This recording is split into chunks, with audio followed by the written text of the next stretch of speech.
E aí então, nós podemos ver que o que Jesus está dizendo é que os dois, riquezas e Deus, são dois senhores. São dois senhores, e a pergunta é: o que isto implica? Ninguém pode servir a dois senhores. O verbo servir aí no texto, ninguém pode servir. Servir aí está relacionado à escravidão. De fato, escravidão. Eu sei que essa palavra escravidão para nós soa muito ruim, e é de fato ruim, mas a Bíblia ela fala de escravidão. E aqui está falando de uma escravidão. É uma escravidão ao dinheiro, aos bens, às riquezas, ou uma escravidão a Deus. E aí vem um choque para nós, porque para a Bíblia não tem neutralidade. Não há como você não ser escravo do mundo, do diabo, das riquezas, e não ser escravo de Deus. Porque na nossa Bíblia é traduzido escravo às vezes por servo, servir, justamente para não criar esse choque cultural ocidental. Mas a palavra lá na língua em que foi escrita é escravo mesmo, não é servo, não, é escravo mesmo. Então não existe essa neutralidade. Olha, eu fui liberto da escravidão do mundo e agora eu sou livre para viver conforme a minha vontade. Ninguém é livre de fato. Quer ver um exemplo? Sabe quem disse que o homem é livre de qualquer escravidão? Foi o diabo. Lá em Gênesis 3, 5, ele disse isso a Eva. Porque Deus sabe que no dia em que dele comerdes, se vos abrirão os olhos, e como Deus sereis conhecedores do bem e do mal. Olha, sabe por que ele proibiu vocês de comer desta árvore? É porque ele sabe que o dia que vocês comerem, vocês serão livres. Vocês estarão livres de qualquer algema. Vocês poderão viver conforme a sua própria vontade, conforme o seu querer. Vocês vão conhecer o bem e o mal. Exatamente como Nietzsche, aquele que diz que Deus estava morto, ele disse agora, Deus morreu, o velho Deus morreu, a cultura não crê mais em Deus, a cultura agora, ela sepultou essa crença em Deus, então agora nós estamos livres para viver conforme a nossa vontade, navegar mar aberto. O apóstolo Paulo diz em Romanos 6, verso 22 a 23, ele diz assim: agora, porém, libertados do pecado, transformados em servos de Deus, tende o vosso fruto para a santificação e, por fim, a vida eterna. Porque o salário do pecado é a morte, mas o dom gratuito de Deus é a vida eterna em Cristo Jesus, nosso Senhor. Observe o texto, o Paulo diz que nós fomos libertados do pecado, então nós éramos escravos do pecado, certo? Isso não há dúvida, todos nós concordamos aqui, eu creio. Nós éramos escravos do pecado. Mas agora Paulo diz, nós somos libertados dessa escravidão e transformados, troca a palavra servos por escravos, escravos de Deus.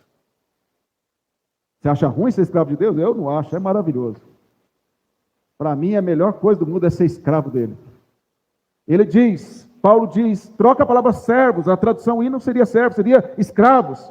Paulo diz, nós fomos libertados de uma escravidão terrível. E esta escravidão nos levava à morte, nos levava ao inferno.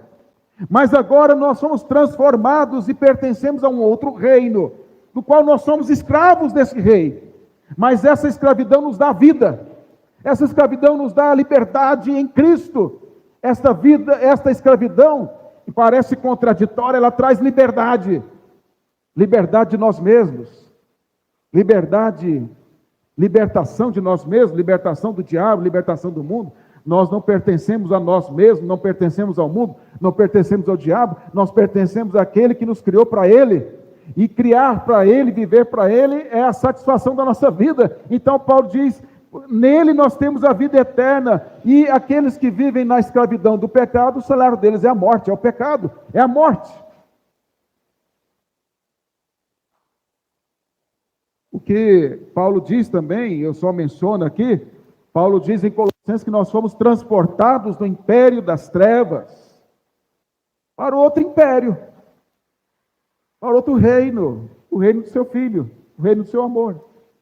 Nós fomos tirados de um reino e transportados para outro. Só que um reino é de trevas, o outro é reino de amor. E nos dois nós éramos escravos e vivíamos para essa escravidão das trevas, caminhando para a morte. E agora nós somos escravos, servos de um reino de amor, de um reino de graça, de um reino de misericórdia, de um reino que nos libertou e nos transportou para Ele.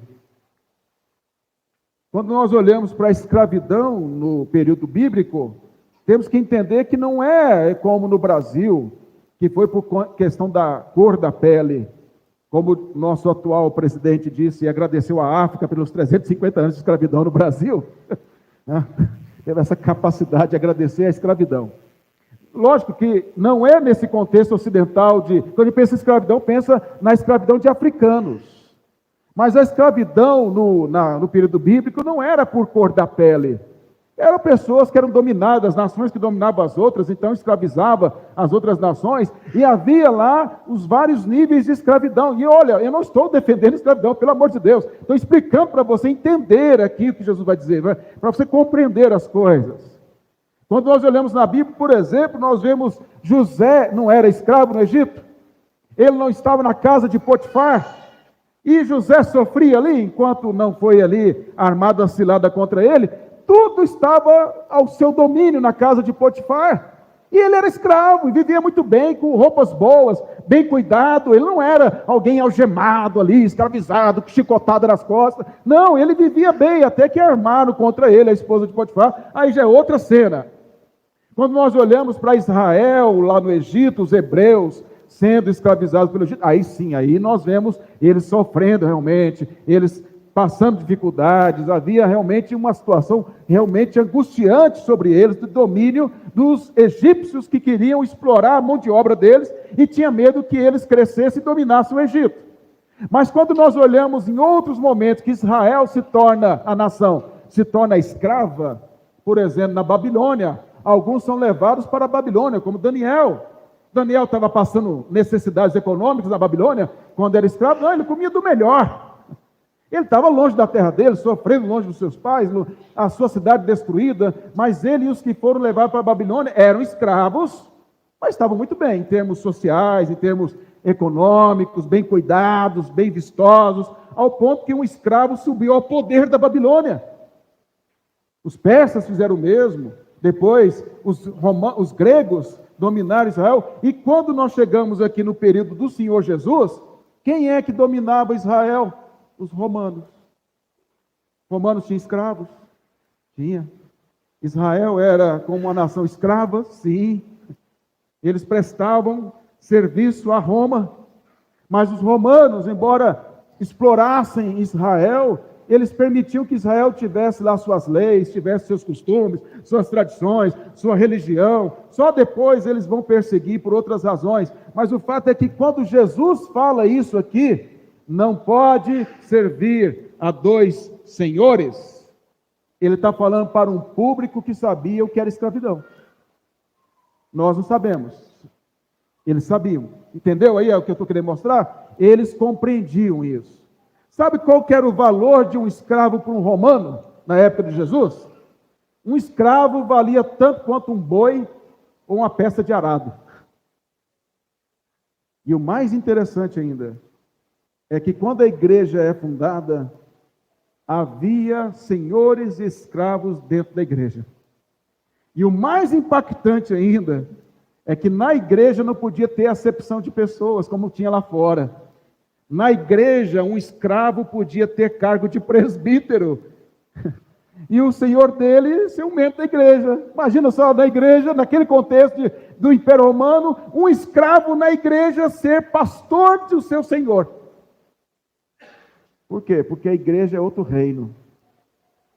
Mas o que nós vemos no Antigo Testamento é que quando um escravo, olha só que coisa interessante nesse sentido, quando um escravo em Israel, ele chegava ao período que ele podia ficar livre e sair da terra do seu senhor, ele podia gostar tanto de ser escravo do seu senhor, gostar tanto dele, ter sido tão bem cuidado pelo seu senhor, tratado como um da família, que ele tinha o direito legal de continuar como escravo voluntário.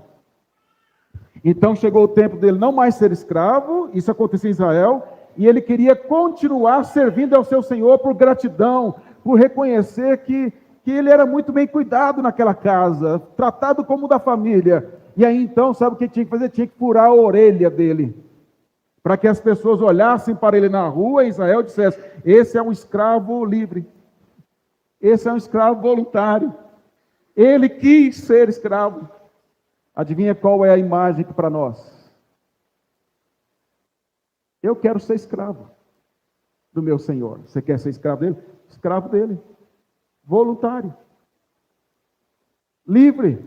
Um escravo livre. Por quê? Porque ele nos transformou. Então, quando Jesus fala aqui sobre dois senhores, ele está mostrando exatamente